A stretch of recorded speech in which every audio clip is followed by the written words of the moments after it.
Good morning, everybody. Today we're going to do an install of a J&L oil separator.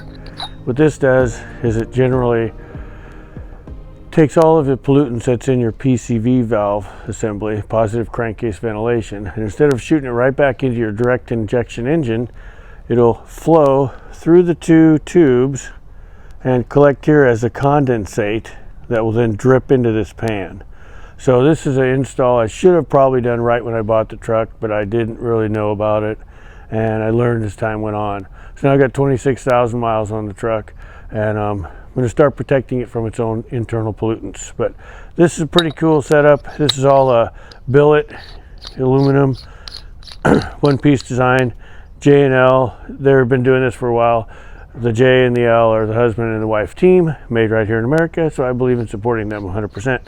It's around $100, 120, something like that. So I think it's a worthy investment, and I'm looking forward to it increasing the longevity of my engine. So it should be a pretty straightforward install. We'll get started with it here in just a few minutes. I got a couple tools we're going to need over here. So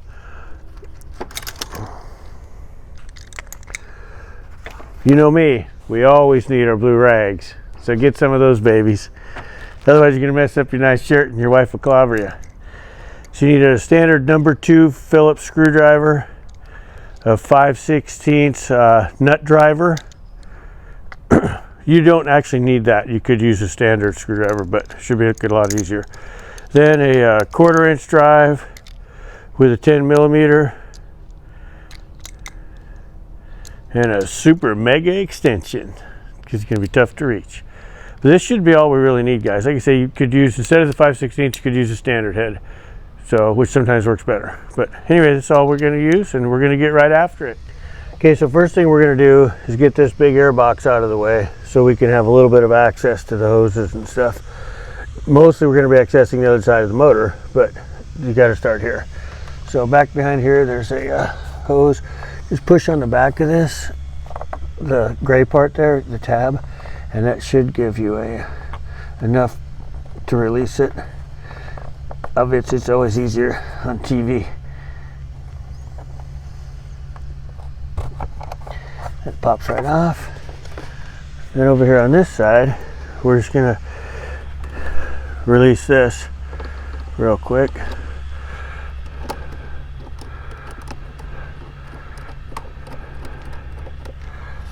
And there might be another one back there. Let me take a quick peek.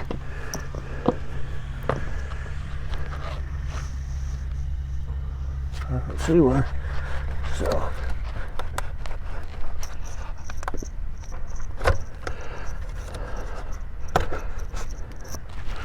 yeah, there's another one. Let me find it. See where it is, guys.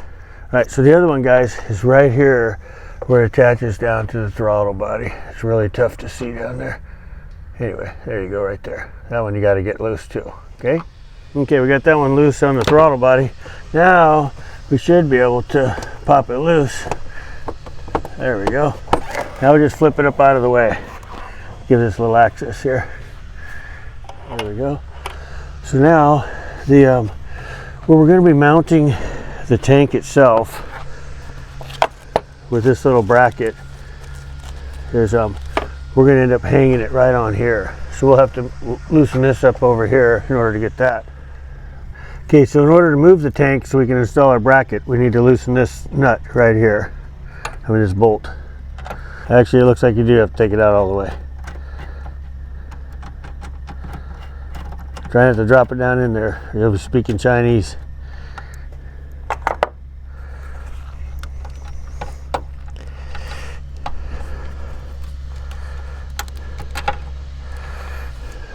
Okay, got it. Then just swivel the tank completely away right there. That's all you really need, because you just want to get enough to be able to get your bracket on there. Okay guys, you can hear my rooster in the background. He's piping in on the job. But what we want to do is remove our factory PCV lines. So there's right at 1 o'clock on the throttle body. You can see the top of it. Just push that gray tab right there with your thumb and pull it towards you gently. That'll rotate it enough to where you can see the gray tab down here as well. So just push that one and you should be able to pull straight up. at that point. Okay, so there you go. So just keep this one in case you ever need to return it to stock, take it to the dealership or whatever. Then on these, your new JLT oil separator, I just take the two lines, hold them together, and just take a little bit of oil, fresh clean oil on a Q-tip, and lube them up in there. And this will make it a lot easier for you guys to slip them on as opposed to wrestling them and all that. Trust me, you do want to do this. This will save you some time later. So now what we're going to do is we're going to mount the bracket to the firewall where we had loosened up the reservoir tank for the radiator earlier. So you're going to need your hardware. So there's your bracket and your screws to attach the bracket to the unit. So on these, basically just line up the two words, okay? So you want this to line up exactly the same as that, the J and L and J and L, okay? So I'm just going to throw this on there just so I don't get any crap in there unnecessarily. So we'll take our two screws out of here. They're just those Phillips heads that we've been waiting on using.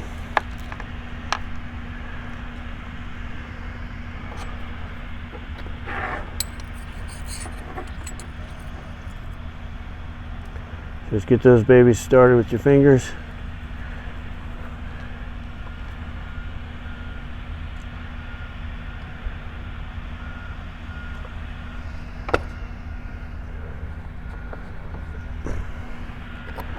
And then tighten them down with your number 2 Phillips.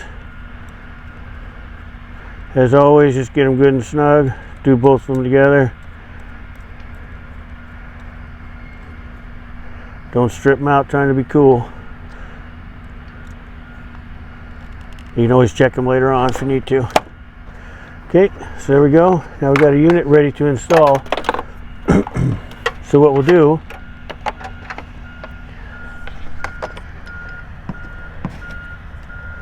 slide it on behind the reservoir tank.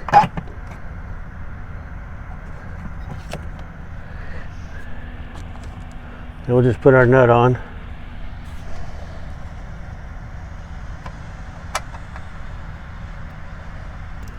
Tighten her up with our 10mm. Just level her out so it looks pretty when you look under the hood. And snug it up. Then we can slide our reservoir tank right back on there the way it was from the factory. Then we'll go back over here and tighten this, put this bolt back in and tighten it up. Okay, so guys, you got to get this hole lined back up. It may be off a little bit, so just jostle the tank around. It's not going anywhere. And just so you can see clearly to get your bolt started back in there. Of course, if you had little bitty arms, it'd be a lot easier. But you got to get it in there and get it started, hopefully without dropping it. Okay, so now you just get it started with your fingers, make sure it's not going in cross-threaded. Seems fine. Now we'll throw our super long extension on there and give it some love. And just snug it up a little bit. Again, we don't need the strength of 10 men, guys. It's just holding that little tank in there. Okay, so we got the tank all tightened back down, and we've got it here on this bracket and here over the J&L bracket. So now we've got our hoses that we pre-lubed. Now the nice thing about this, guys, is the hoses are only long enough to fit one way. So go around your oil filler tube with that long one, and then come right up to your 1 o'clock position on your throttle body where we were before. Now we got them nice and lubed, so it's going to make it a lot easier. So push down on your tab, slide it on there, and click it. Now the thing is, if you don't get it on there properly, you're just going to have a vacuum leak and it's going to whistle like crazy. And if you guys saw the Lone Star Hawaiian, he put this on there, and I don't know if he ever came back and admitted it or figured it out or what, but I think he didn't have one of these clicked on all the way. And I'm not ragging on the guy, he's a good guy with a good page, But I think that's what his problem was. And he went way down the road on a long trip, was getting bad gas mileage, everything else, ended up putting huge insulators on this. So I don't think any of that's necessary if you get them all on there properly. So we'll find out. Kudos to him if he's correct. Anyway, got this one nice and slippery too, and it goes right here, the opposite end where we took that one off. So let's put that on there. Click it on, pull it, make sure, so you know you're not the vacuum leak guy. All looks good. Now we're going to revisit this because I had this loose. So tighten it all back up. Again, you don't need to crank it massively. It does have an O-ring in there. Just get it nice and snug. Now we just changed the oil on this. So I'm going to take a long run to Lake Havasu and back. So we'll take this off when I get home and see how many, you know, how much crap we got in there, you know, in about 3,000 miles. So it should be a good test. So we're all good. So now we're just going to button it back up, guys. It's a pretty quick and easy install.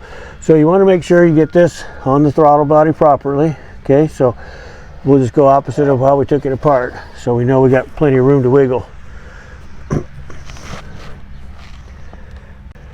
Okay guys, so you can see on the throttle body it actually lined right up, and it's going to slide right on there nicely for us. And so all we got to do is push it forward from there. And you can actually hear it, feel it kind of clunk on there. Then go to this side, get this one,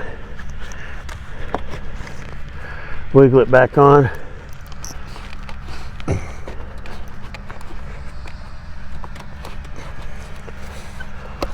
This might be a good idea to put a little oil on too, honestly.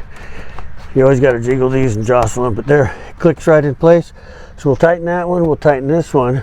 But in the meantime, we're just going to jump over here. Okay. And so when we go to put this one back on, you can look down in this tube.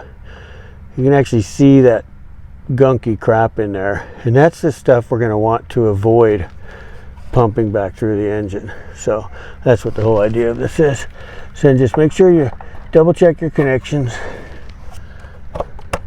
Click it on.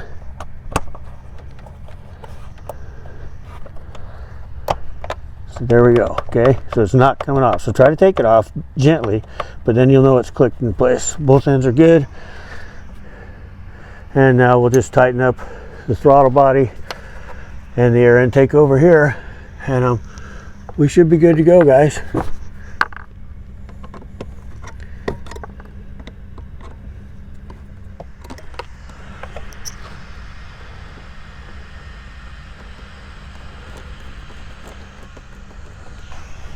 Okay, so other than wiping your fingers off and congratulating yourself, always double check every connection. It'll just take you a few minutes. So take your screwdriver, check the mounting bracket, check the 10mm, check the tank, check these screws again, get all your tools out, and then just fire it up, listen for anything weird. But other than that, we should be good to go. And hopefully you guys got something out of it. If you have any questions, please comment below. If you liked it or didn't like it, let me know. And I'll give a follow-up after that trip. And we'll just pour that into a little measuring cup and see what kind of crap we got out of there. But anyway, thanks a lot, guys. Like and subscribe, please. And give us some feedback. Have a great day.